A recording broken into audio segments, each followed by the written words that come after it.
Hello everyone, this is Robert from 50 Years of Chess. Good to know that you're out there watching. Thanks for those that have spent the time to watch the videos. I want to just bring this one to you now. It's a 10-minute rapid play game played 2 days ago. My opponent was Arijit Datta from India, an arena chess master, rated 1550. I played him a few times, and I must say he's got better of me on those games, mainly for my own mistakes, but he's a useful, very, very useful player. And I'm going to show you this game where I'm playing white, but just a little bit of information that I got about him. He's 39 years old, and he's been playing quite a while, but he's very good at changing positions from being not good for him to being more advantageous. And so he's one of these, you've got to be watching him all the time. He is a very good player. So there's his picture, Mr. Datta, and let's have a look at the game. So I was white, as I said, and I began with d4. He played d5, and I played e4. This is the line I've been playing lately, the interesting line with d takes e and then knight c3. He's played knight f6. So I pushed the pawn on, attacking the knight, and he's gone back to d7, which is basically we're in a French defense. And I played bishop d3, e6, knight f3. Now, probably knight e2 is better, so that then I can push the f pawn up to e4 to help support the center. But at the time I thought, well, he can't pin my knight, so I play knight f3, doing the same job, protecting the d pawn. So he's played c5, immediately hitting the center, which is normal, and I played c3. And he's brought the other knight out now to c6. This is all book. And I've castled. Pawn takes pawn, and bishop b4. It's not like he's hitting anything, he's just getting the bishop out to develop it. But I played a3. It's gone back to a5, b4, and he's gone back to b6. So now he's got two pieces attacking the pawn instead of the queen and the knight, which is the queen usually on b6. He's got the bishop there instead. So I'm being attacked twice on the d4 pawn, and so I played bishop b2 to protect that pawn. It's not the main line, but it has been played many times. He's played a5, put pressure on my queenside pawns, and I pushed the pawn on to relieve that pressure and also to move the knight. So now will only have a bishop attacking that pawn instead of a knight as well. So he's gone back to e7, and I pushed the other pawn up, a4. Allows me, if I wish, to be able to play bishop a3, and I have an excellent diagonal on the a3, f8. So he's got knight b6, bishop a3, as I said. So he can't castle at the moment, which is annoying for him. So he's gone back knight to f8. Now, he has to get his bishop out. I can think that he's gone knight f8 because he can't do anything else with it. So I've gone queen d2. The more I look at it now, even though it prevents the knight from coming into f4, it probably wasn't the best move. I think I could have played better. Possibly knight to d2. And he's played h5. So that suggests to me that he's not going to castle kingside. He's going to try and attack down that side. As you can see, he's already got pawn on a5, so he likes to attack down the flanks. So I played knight c3 now. Now he's played h4, and that's as far as that pawn's allowed to go. I've blocked that off now with h3. So he's done something most unusual. He's sacrificing a bishop in the middle. Bishop for my two central pawns. But I can't see as he's getting any real advantage from this, so I took the bishop. Now he's taking the second pawn, and he's obviously after my white square bishop, so I brought it back one square to e2. And now it's gone into c4. Now I don't mind giving up the bishop now, because that pawn on d5 will be on c4, and it's vulnerable to attack. There we go, bishop takes knight and pawn takes bishop. So about my queen and knight here, because he can play e5 and I'll have to protect it with a knight. So I've gone queen into e3 to unblock the pin, and he's played d7. Now I didn't look at the time, but we've been playing a while and my clock is quite short for 10 minutes. I'm down to about 2 and he's still got about 6. So I'm trying to play quick to make up my time, and I completely missed knight takes e6. If I played it and then f takes e6, queen takes e6 check, and it's over. He can only put the queen in front of his king to prevent checkmate. And then I've got queen takes queen, and it's checkmate. So it's a checkmate.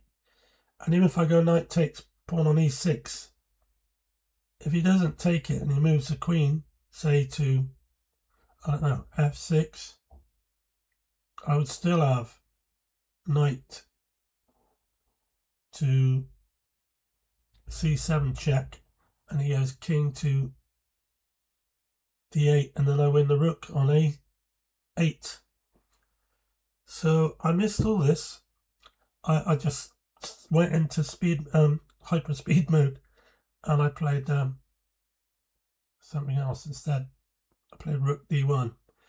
The plan was to take the pawn and then pin the knight, but I just missed it.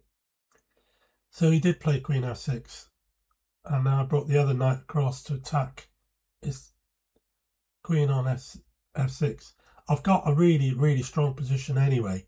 I'm pretty much winning this game, but it could have been over so much quicker had I just saw that move. So he now played queen g6. So I've gone knight into d6 check, king to d8. Yeah. So queen takes queen, knight takes f7, which is what I planned to do, to win the queen back with a pawn. King e8, knight takes queen, and e5. So instead of moving my knight, I just move my rook to d1, which means he can't take the knight. Now he's played the rook up to h5. This is quite a good move, but it's still not a good enough move to cause me any trouble. So I've gone back with the knight on d4 to f3, protecting that knight and attacking this pawn on e5. b6, good move because he wants to play the bishop to b7, attacking that knight on f3. So here I brought my knight into d4. It's not a good move, I don't think. I don't think so. I should have gone back to d6 with that knight, and then I'm threatening knight takes f7 check, winning the rook in the corner. So he's moved his king over to d8, and I've moved my rook across to d1, pinning that knight to the king, and he's gone king c7, knight to d6. So this is preventing him now from playing bishop b7, so I can play knight takes bishop, king takes, and then rook takes knight check on e7, d7. Yeah, that's right, d7.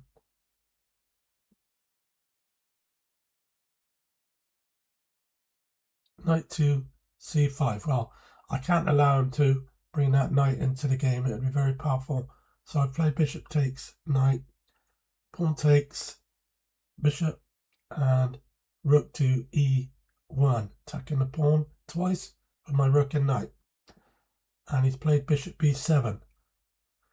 So here I should have played knight takes e5 and not worry if he plays rook to g5, hitting the g pawn twice with bishop and rook, because I could just play f3. Bit awkward that. So what did I do? I played rook takes. Yeah, that was a mistake because he's just won his piece back now. That was stupid. I thought it was I was okay, but this is an actual blunder, because even though I could take the knight, he could take my rook, and I would be the exchange down. Rook knight versus two rooks. So what was I to do? I could go rook takes rook, bishop takes rook, and then we're even, because I can then, no, we can take king takes knight. So this is terrible. I've got to do something. What do I do? All I can do is play rook check, and he goes back to d8. I really should have played here rook e1 from d1, but I had this stupid idea that I could play knight to f5 check, and he's got to move his king to c8. But why can't he just play bishop takes rook, and I'm stuffed? He'll be a piece up. He'll be a whole rook up. Whatever was I thinking of? Oh dear me. As it was, he did move the king, so I got a let off there. A big let off. So I'm still going to be having a problem here, but I managed to get the check back in, so he can't take the rook or the knight, and that saved me from losing a piece. But my problem is, what do I do here? I can't go pawn takes bishop because he's got king takes knight. I should have gone maybe rook e1 and let him keep his bishop, and we would have been evens. 5 pawns each and 2 rooks for me and knight, and then my bishop. But with only seconds left, and I mean literally seconds, all I can do is get a draw here now with check and check, and it's a draw. Next time it would be a draw. That was it. So I offered him a draw and he took it, even though he knew I only had about 15 seconds left. He couldn't really do anything, because if he moves his king anywhere else, I take the bishop and I'll be a piece up again. So I was disappointed to let a easily won game drift away there. But on the other hand, had he gone bishop takes rook instead of king c8, I was absolutely dead. So it was a bittersweet kind of game for me. But he's a good player. I'm pleased to have played him, and know that I did have the better of him on that game until I made a stupid mistake. But thanks for watching. I hope you enjoyed the game. You have to be continually alert in things where there's combinations, because it's so easy to go wrong. Normally I'm pretty good with my combinations, but I really messed up that one. Fortunately, I was able to escape with a draw there. So thanks for watching, and I hope to see you again very soon with another game. This is Robert. Take care. Thank you all you subscribers, and welcome the new one who's just joined. And I hope you enjoy the games and perhaps learn from them and get some ideas. So thanks again. See you soon. Bye.